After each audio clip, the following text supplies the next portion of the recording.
2025 IPL திருவிழா தொடங்க இன்னும் ஒரு நாளே இருக்கும் நிலையில் நம்ம அஸ்வினுக்கு முக்கிய பதவி கொடுத்த தல தோனி. என்ன பதவி தெரியுமா? உற்சாகத்தில் சிஎஸ்கே ரசிகர்கள். அதாவது சென்னை சூப்பர் கிங்ஸ் அணி என்றாலே அந்த மஞ்சள் நிற ஜெர்சியில் சிங்கம் போல களமிறங்கி தல தோனி பெற்ற வெற்றிகள்தான் ரசிகர்களுக்கு நினைவில் வரும். இந்த நிலையில் இந்த வருட ஐபிஎல் சீசனில் சிஎஸ்கே அணிக்கு மேலும் வலிமை சேர்க்க ஒரு சிறப்பான ஆயுதம் திரும்ப சிஎஸ்கே அணிக்கு கிடைத்து இருக்கிறது. அந்த ஆயுதம்தான் நம்ம ரவிச்சந்திரன் அஸ்வின். கிட்டத்தட்ட 9 வருடங்களுக்கு பிறகு தனது சொந்த மண்ணான சென்னை அணிக்கு மீண்டும் திரும்பி இருக்கிறார் அஸ்வின். இவர் இந்த வருட ஐபிஎல்லில் சிஎஸ்கேவின் வெற்றிக்கு எவ்வளவு முக்கியமானவராக இருக்கப் போகிறார் என்பதை விரிவாக பார்ப்போம்.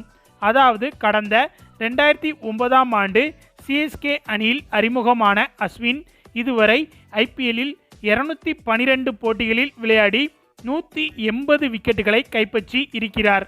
இவரது சராசரி 29.83 ஆகவும் எக்கனாமி 7.12 ஆகவும் இருக்கிறது. இது ஒரு சுழற்பந்து வீச்சாளருக்கு T20 போட்டிகளில் மிக சிறப்பான ரெக்கார்ட் ஆகும். மேலும் சுழற்பந்து வீச்சுக்கு சாதகமான சென்னை சேப்பாக்கம் மைதானத்தில் இவரது பந்து வீச்சு மிகப்பெரிய தாக்கத்தை ஏற்படுத்தும் என்பதில் எந்தவித சந்தேகமும் இல்லை. பொதுவாக சென்னை சூப்பர் கிங்ஸின் முகாம் என்று வரும்போது சேப்பாக்கம் மைதானம் சுழற்பந்து வீச்சாளர்களுக்கு சொர்க்கமாகும்.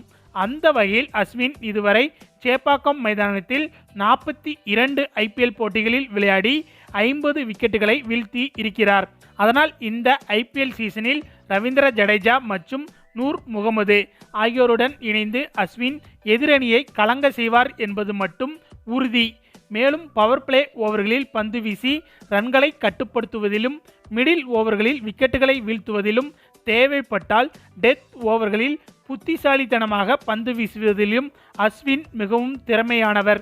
உதாரணமாக 2010 மற்றும் 2011 ஐபிஎல் சீசனில் சிஎஸ்கே அணியின் வெற்றிகளுக்கு இவர் எடுத்த 13 மற்றும் 20 விக்கெட்டுகள் மிகவும் முக்கிய காரணமாகும்.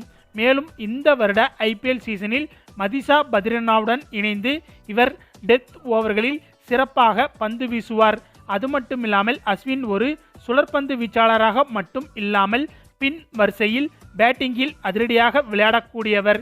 இவர் ஐபிஎல்லில் இதுவரை 800 ரன்கள் வரை எடுத்து இருக்கிறார் என்பதும் குறிப்பிடத்தக்கது. ஆக சிவம் துபே, ஜடேஜா போன்ற ஆல்ரவுண்டர்களுடன் இணைந்து அஸ்வின் பின் வரிசையில் ஒரு நம்பகமான பேட்ஸ்மேனாக இருக்கிறார்.